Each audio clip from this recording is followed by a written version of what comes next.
All right, my name is Eliot Mack. I'm the founder and CEO of Lightcraft Technology, and we are making we are changing the world of virtual production in a bunch of really interesting ways. And we started out, a long time ago, we started out building large, expensive virtual production systems and won an Emmy in 2013 for that. And then we realized a few years ago, we could put all of that technology into our Jetset app and have complete real-time, on-set virtual production with a professional digital cinema camera running completely inside an iOS app. And this app is called Jetset. So we shipped it last year, and we just won, best product of the, what was it? I think we just won, best in show and product of the year back at NAB earlier this year. But the most exciting thing, of course, is what our customers are doing with it. And so a couple of our customers have made really interesting shows. This is a, there is that, okay. This was a Star Wars fan film made by a father and son team, Navaz and Roman, called Entrenched. And this was created, Roman is 19 years old when he shot this. And this was created on a shoestring in their garage, shooting with Jetset and Beeble.ai for AI relighting. And it really redefined what was possible for a tiny team to be able to do this sort of work. And you can see they have possibly the worst green screen ever witnessed, but they have done an extraordinary job of achieving this high level of cinematic complexity in incredibly constrained shooting circumstances. So we showed this at AI on the Lot about a month ago, and the theater blew up. And they have, I told Navaz, get ready to get busy, and about a month later he said, now I know what you mean. And this is great, but it also showcased a potential problem. As our productions start to scale up, it becomes harder and harder to collaborate because the teams get bigger. And Jetset is an individual iOS app designed to work on a phone. It's really hard to have multiple people hold the same phone. They get into arguments, So we realized it's time to build some more software. So this is when we started working on Spark. And Spark, I'm gonna go from scratch here. Spark is a real-time, collaborative, live filmmaking platform.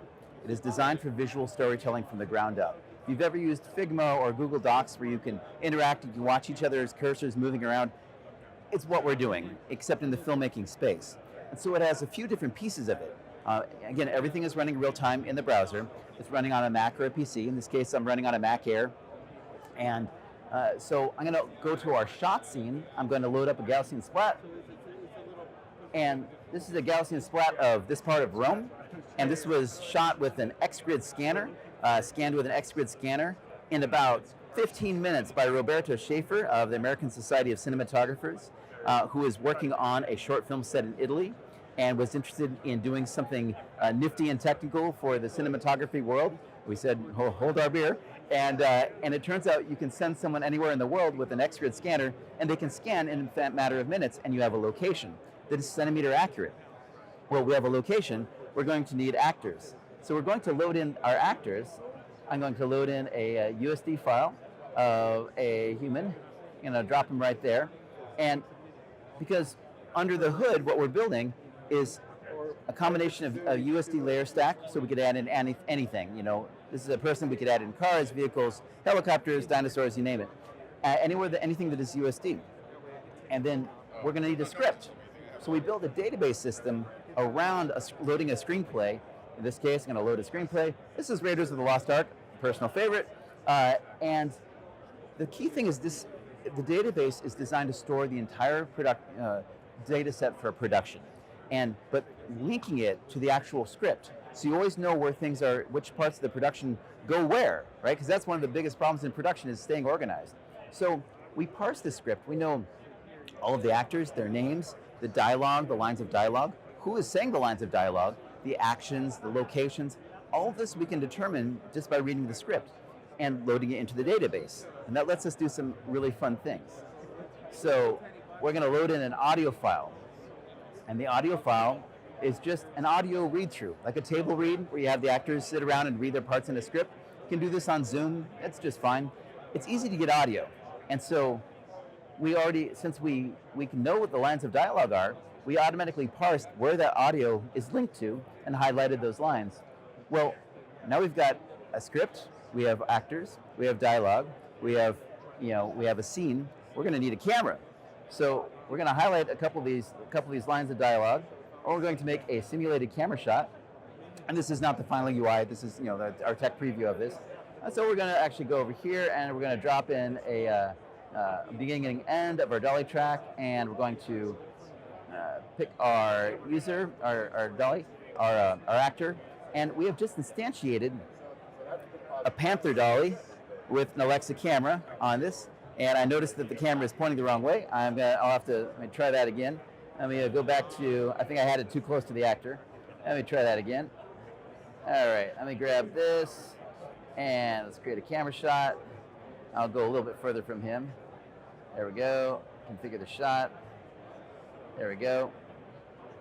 Okay, there's our dolly. So we've just created a Panther dolly that is real world coordinates, because everything else is correct to scale.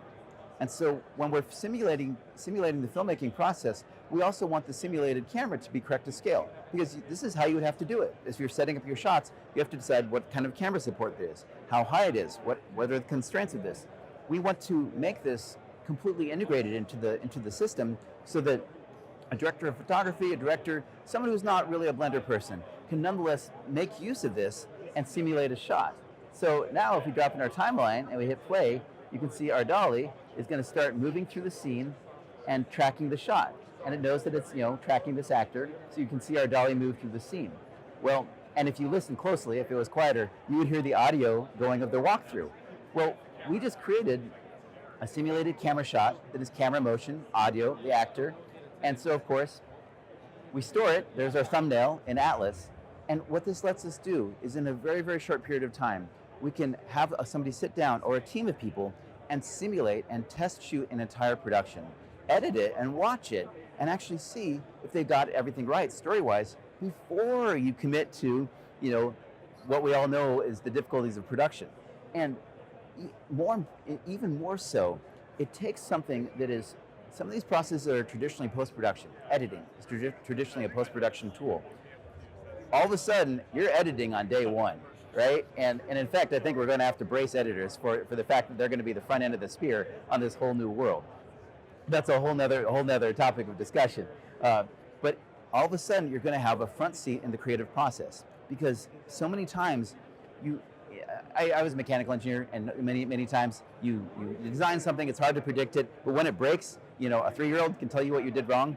There's a lot of that in filmmaking. It's very hard to predict. It's really obvious once you watch it. So you want to be watching things as soon as possible. So we've done that in pre-production. We also needed to solve these pieces for post-production. And that's not done yet. We're not showing that in the technical preview.